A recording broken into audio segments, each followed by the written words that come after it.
What's going on, everybody? Welcome on in to Sports Live in the 215. Today we'll discuss the Phillies winning Game 1 of the series with the Blue Jays. Plus, we'll preview Games 2 and 3. Um, yeah, we'll preview Games 2 and 3, plus give you the players to watch for the rest of the series. So with that being said, let, let's get into it. Last night, the Phillies absolutely dominated the Blue Jays by a score of 8-0. Yeah, Ranger Suarez went 7 shutout innings. I want to say he only gave up 4 hits. Let me check that really quick. Yep. No, that's Kevin Gossman. Bum, Yes, he did only give up 4 hits, only walked 1. He was absolutely sensational. Um, I mean, all of his pitches, he could just spot it wherever he wanted.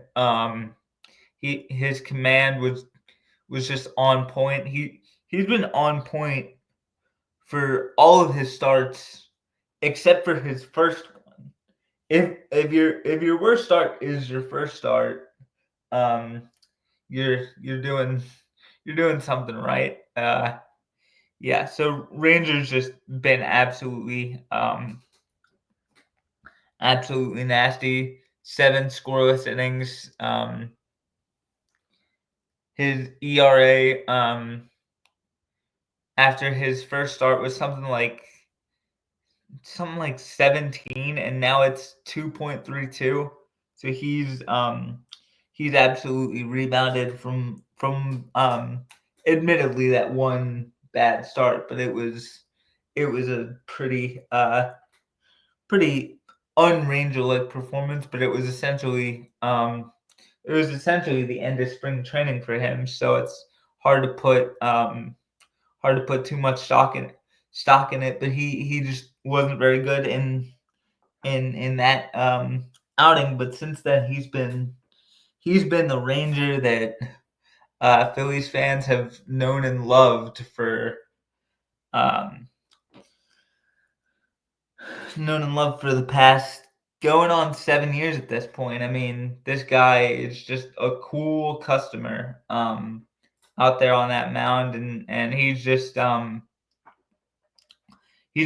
special guy to watch pitch because um because you got hitters today are so used to gearing up for like a 98 mile per hour fastball, and the hardest Ranger throws is he'll occasionally touch 94, but it's usually 93. So it a lot of times a hitter's bat is too quick for his speeds. And Trey Turner actually brought up a really good point in his post game interview last night. He was saying how um, all Rangers pitches he can he can essentially throw them all while using the same arm slot. And um, that's one of the reasons he's so effective is he's able to kind of repeat his delivery. And um, yeah, so it's just really special to um it's really special to watch him pitch. It's such a privilege every fifth day. He just takes the mound and goes about his business. And Phillies fans really, really should appreciate this um, from Ranger um, from Ranger, while they get it, because there's oh, there's not many guys like him, and he's just so special. Um, and it's really really fun to watch. Hold on 1 second. Um, yeah.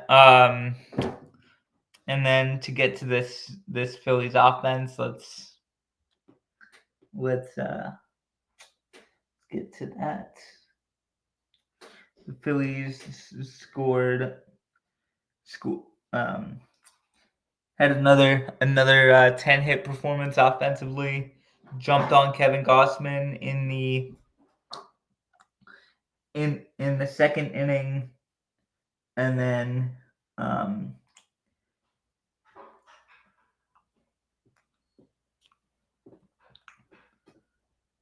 and then he he didn't give up a run, but those he didn't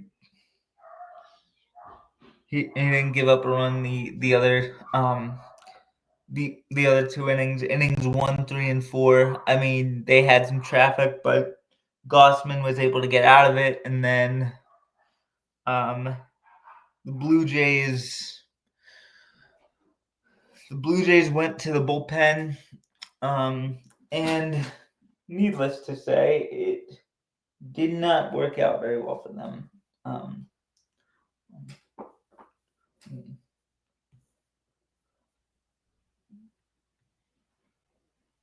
But looking at Gossman's stat line, he went 5 innings, 4 hits, 4 earned runs, 4 walks, 2 strikeouts, 1 home run allowed.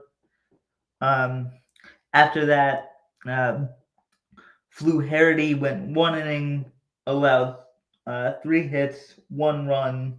That was earned, a strikeout, and then Fisher came in 1 inning, no runs, 2 strikeouts, and then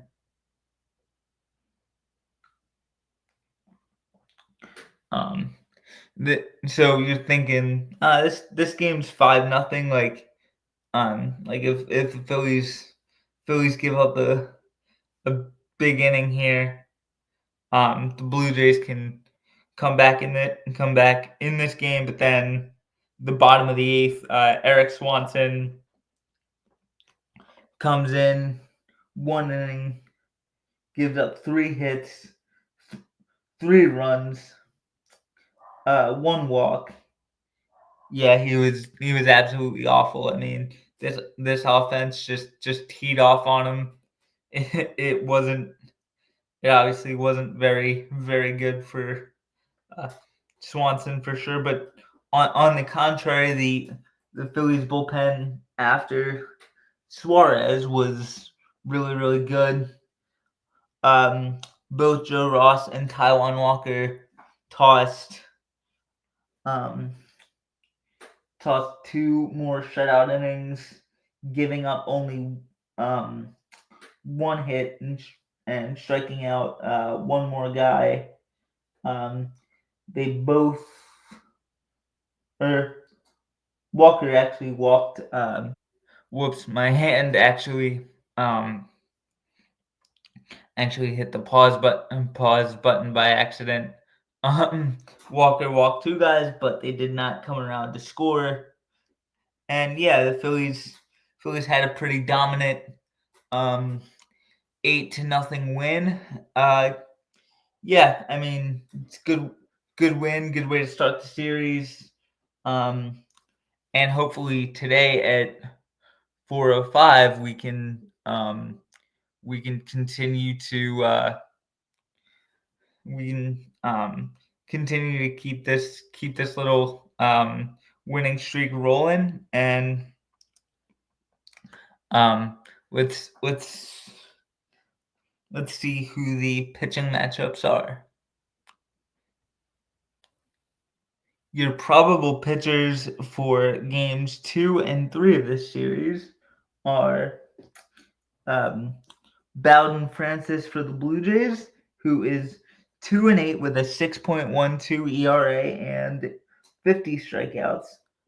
He'll be opposed by the Phillies' crafty lefty Christopher Sanchez, who is 5-2 with a 3.10 ERA and 83 strikeouts. So yeah, obviously that pitching matchup favors the Phillies, and then finally on Sunday, your pitching matchups are Jose Barrios for the Blue Jays, who's 2-2 with a 3.38 ERA and 71 strikeouts. He'll be opposed by the always always dominant Zach Wheeler, who is 6-2 with a 2.85 ERA and 101 strikeouts. So Sunday's pitching matchups should be a good one. Saturday's pitching matchup does favor the Fighting Phils. And finally, let's go to the players to watch for the rest of the series. For me, for the Phillies, it's Kyle Schwarber. I mean, hopefully this guy can end June the way he usually does. I mean, usually his Junes from start to finish are scalding hot, but this year hasn't yielded those results. But he's starting to turn the corner a little bit, and hopefully he can continue that. And for the Blue Jays, my player to watch is Bo Bichette. I mean, he's just an absolute dynamo on the field, and he can really do whatever the Blue Jays ask of him at shortstop. So you see why he's one of the premier players, not only in the American League but in the game of baseball. So it's going to be a challenge for the Phillies pitching staff to get this guy out. With that being said, I do expect the Phillies to win this series. Winning Game 3 will be tough with Barrios on the mound, but yeah, I expect them at least to win today's game with Bowden Francis, who the Phillies offense made mincemeat of the last time they faced him. So we'll see what happens in the rest of the Phillies Blue Jays series. And with that being said, as always, go Phils.